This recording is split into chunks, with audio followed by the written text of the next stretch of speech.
屏东陆队开征300年，屏东用这陆队客家义勇军对抗日本军人的故事，出版一本宝贵回忆绘本，而且屏花园也有用音乐剧的方式来呈现，希望这段历史会当流传给众人知影。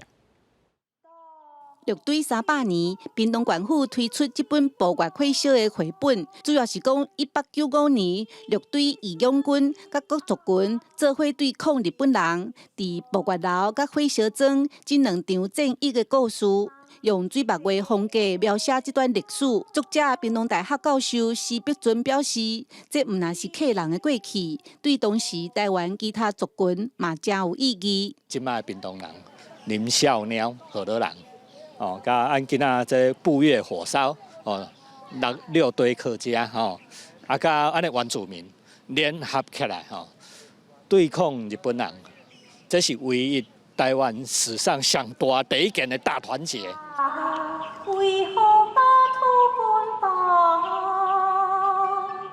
宝贵回忆的历史，即马改编做大戏，由明华园总团策划，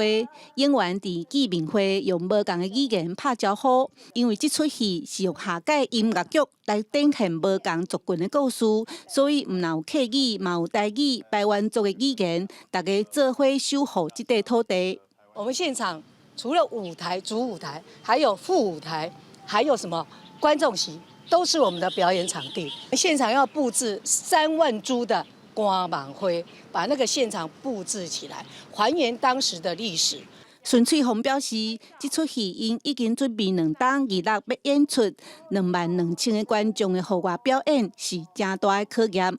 记者邓嘉文、赖伟哲，屏东报道。